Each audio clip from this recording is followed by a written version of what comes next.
if you can demonstrate you are being flexible, you have undertaken complex projects with a lot of unknowns in your previous job. Pretty much any company likes to have that asset built. If you look at the last 20 years, the tools, the processes, the team structures you have been handling has completely changed. You had when you're switching the company, it is quite different, right? You have to first pass that resume screening test. You need to have the contacts or networking to get highlighted. Bonnie is all about innovating products, maximizing impact, driving growth through data driven strategies. Bonnie works for a top company called Comcast, where he will tell us about what it's like working as a director for BI and analytics and what he has learned along the way. Hi, Bonnie, how are you doing today? I'm doing fantastic. How are you, Mila? I am doing well, Bonnie. How was your weekend like? Did anything fun with the family? No, doing some gardening and taking some time with the kids. So that's all it's about. Yeah, okay, thank you so much for sharing that, Bonnie. So, Bonnie, let's get down to business. Bonnie, you've had an experience, quite extensive experience of paving your way up to the ladder. So, can you share us how it was like starting off early at an early entry level position and then paving your way up as a director? Pretty much every one of us has to start as an individual contributor in a company, whether you are an analyst or a data engineer or a software engineer. During the initial phases of your career, it is all about completing the project or the assignment given to you. You excel yourself in some core technical skills. In today's world, it could be SQL, it could be Python, it could be Spark, it could be as simple as working on Excel, Microsoft Excel. And over a period of time, you manage more complex projects based on your performance as a single individual contributor. Then you are tasked with managing large projects, which involves more people probably reporting to you, or in a metrics organization, people may seek your feedback, but not directly a line of report to you. You build the muscles around people management. How do you compromise on some of the functions based on the input you get from your subordinates or people reporting into you? It may not be perfect, but you learn over a period of time how can you execute projects on a timely manner by tapping into the resources of the team, not just you.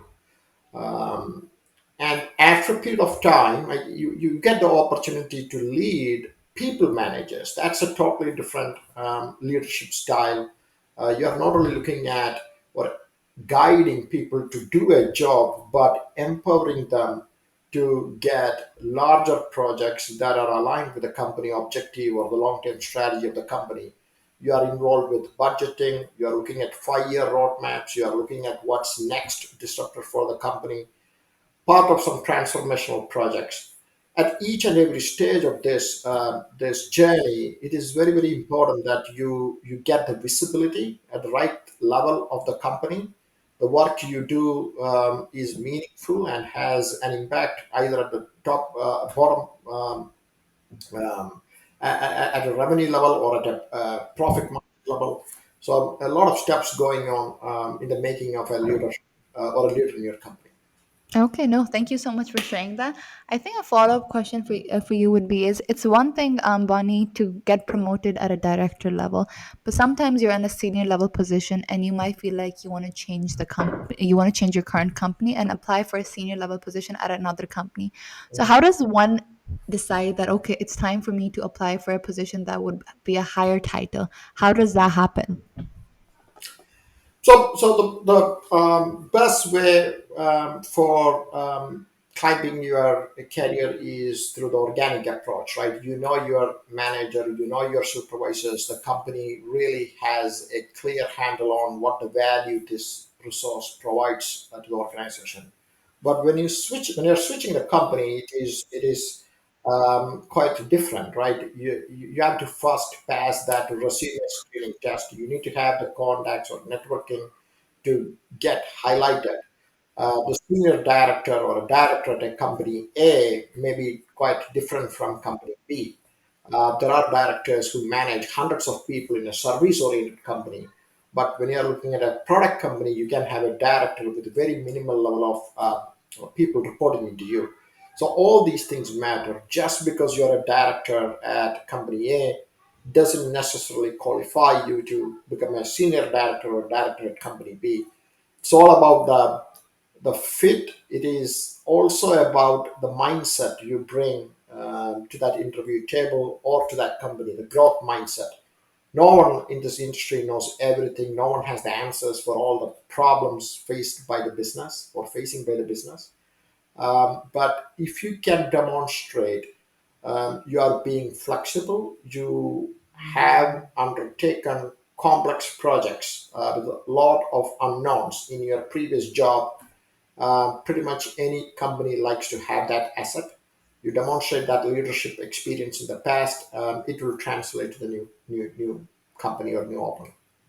Okay, no, thank you so much for sharing that. I think it's always very important to know your value, know what you bring, and using your organic approach to connecting with people who've known your skills in a way that you can promote yourself. So thank you so much for sharing that, Bonnie.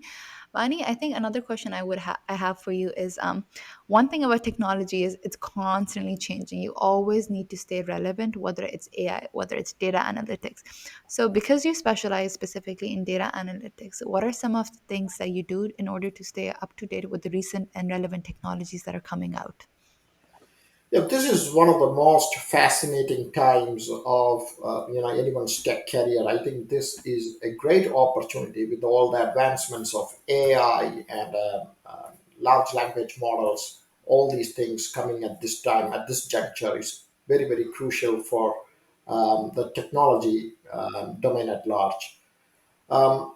Specifically to the business intelligence reporting and data analytics field, if you look at the last 20 years, the tools, the processes, the team structures you have been handling has completely changed. You had closed ecosystems. You have vendors who support the full suite of products, whether it is Informatica, whether it is MicroStrategy, whether it is OBI, SSIS, and Microsoft Analytics Services. Everything has changed drastically. The team structure has changed. 15 years back, you look at you have a resource just for gathering requirements. You have a resource just to make sure you are proficient in developing reports in a very particular tool.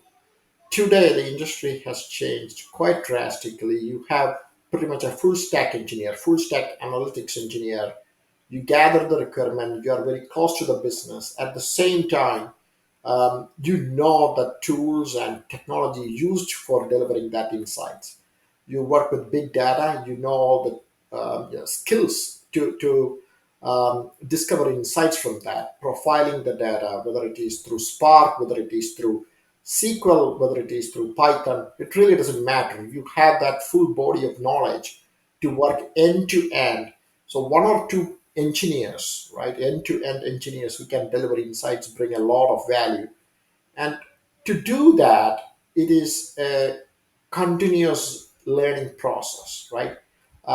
You have data residing in the cloud. How do you communicate that with data stored in the cloud? How do you optimally process data using technologies like Spark? None of these things existed 5 years back, or probably at the very early phase. So it's a continuous learning process. You evolve with technology, and 5 years from now, I'm pretty much sure the process and tools used in um, driving data insights is going to be different. So you have to be always in the growth mindset to learn and acquire new technologies. Okay, no, I think you summed it up perfectly that you need to grow and evolve with the technology in order to stay relevant and just keeping yourself aware. So thank you so much for sharing that, Bonnie. Bonnie, one last question for you would be centered around where you work. So you work with the top company called Comcast. So what does your day to day look like? What kind of responsibilities are on you? And what is one thing that you enjoy the most about your job? Right. So I work with the Comcast supply chain team. I manage the end-to-end aspects of data coming in and coming out of the supply chain data ecosystem.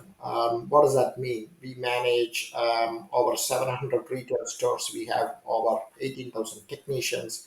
Pretty much every decision made within the supply chain is driven out of is based on data, which means how do you manage, store, govern, and provide insights from the assets through data is very critical for our operations.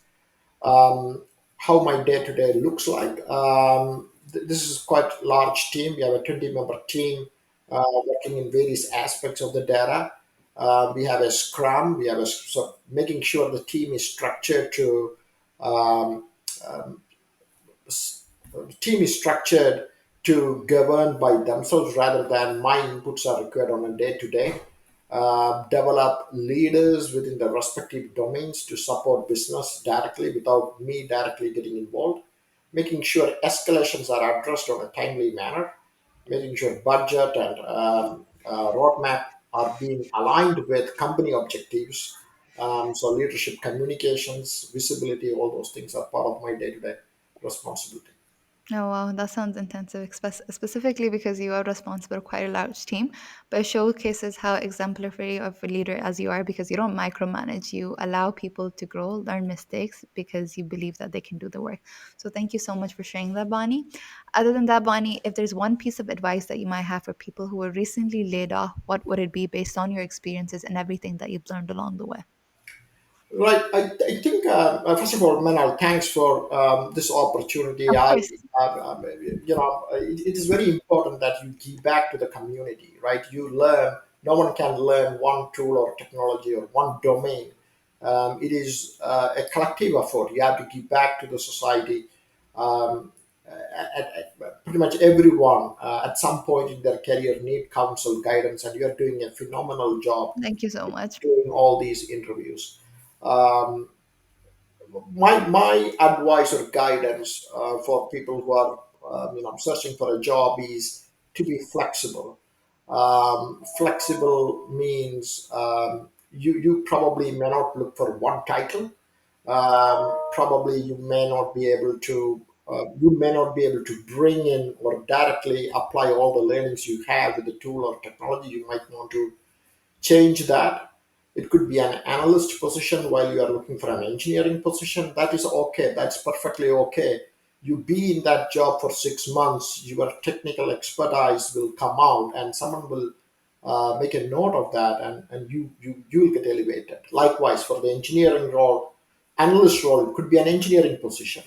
The baseline for getting a job in this market is the core skill sets are same: the SQLs, the Python, the infrastructure, the cloud. All these things are the baseline, and you should be flexible enough to tap into the right market. Okay, no, Bonnie, I think you summed it up perfectly. I think so many people get so hung up over the title that they're looking for when they don't even realize that the job description is something that's very similar to what they're looking for. But just because the job title says something else, they're like, I don't want to take that forward. So thank you so much for sharing that, Bonnie. But other than that, Bonnie, our time is up. Thank you so much for coming on the show for showcasing your journey regarding what it was like starting at an analyst position, paving your way up to the director position, what your roles and responsibilities look like, but more importantly, how you are as a leader managing a team of so many individuals, allowing them to make mistakes, grow, and learn along the way. All right, thank you, Mano.